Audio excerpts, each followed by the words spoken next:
Hello students, कैसे हैं आप लोग। तो नोट्स बनाने में मज़ा आ रहा होगा, नोट्स पढ़ने में मज़ा आ रहा होगा।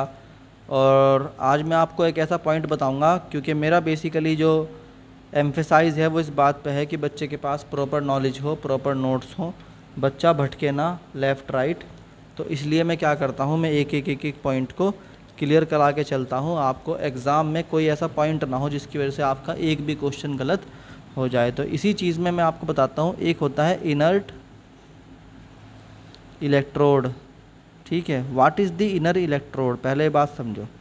इनर इलेक्ट्रोड क्या होता है। देखो, कुछ इलेक्ट्रोड ऐसे होते हैं, there are some electrodes which do not take part in the chemical reactions. उनका कोई मतलब नहीं होता केमिकल रिएक्शन से, वो सिर्फ काम करते हैं किस लिए, वो सिर्फ इलेक्ट्रॉन को एक्सचेंज कराने में काम आते हैं। तो ये छोटे छोटे पॉइंट्स हैं बच्चों, ये मत समझना कि मैं आपको एक्स्ट्रा में कुछ बता रहा हूँ, बल्कि ये सब चीज़ें वह हैं जिनकी वजह से सिलेक्शन नहीं होता। अगर आपने ये सब चीज़ें नहीं पढ़ी तो आपका सिलेक्शन या बोर्ड में नंबर आना बड़े मुश्किल हो जाते हैं, इसलिए आपको हर पॉइंट पर गौर करना होगा। तो what is the inert electrode, ठीक है। तो हम कहते हैं द इलेक्ट्रोड, वो इलेक्ट्रोड जो क्या करता है, नहीं टेक रिएक्शन में टेक पार्ट नहीं लेता, ठीक है ना। It does not take part in the reaction. तो हम बोलते हैं द इलेक्ट्रोड विच, जो खुद तो क्या होता है, which itself does not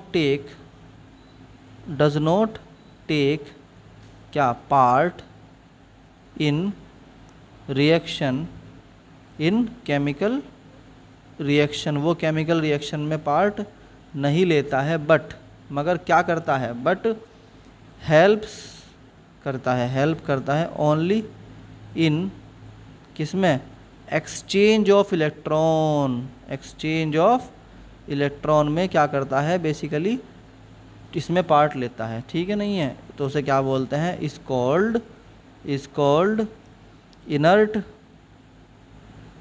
electrode. तो अगर आप इन नोट्स को प्रॉपर बना रहे हैं, बार बार रिवीजन कर रहे हैं, तो आपको कहीं से कहीं तक कोई प्रॉब्लम नहीं आने वाली है, क्योंकि मैं एक एक टॉपिक को इतना इतना खोल के समझाऊंगा कि आपको कहीं से कहीं तक एग्ज़ाम में, नीट में बैठ जाना, जेई में बैठ जाना, कहीं कोई प्रॉब्लम नहीं आने वाली है।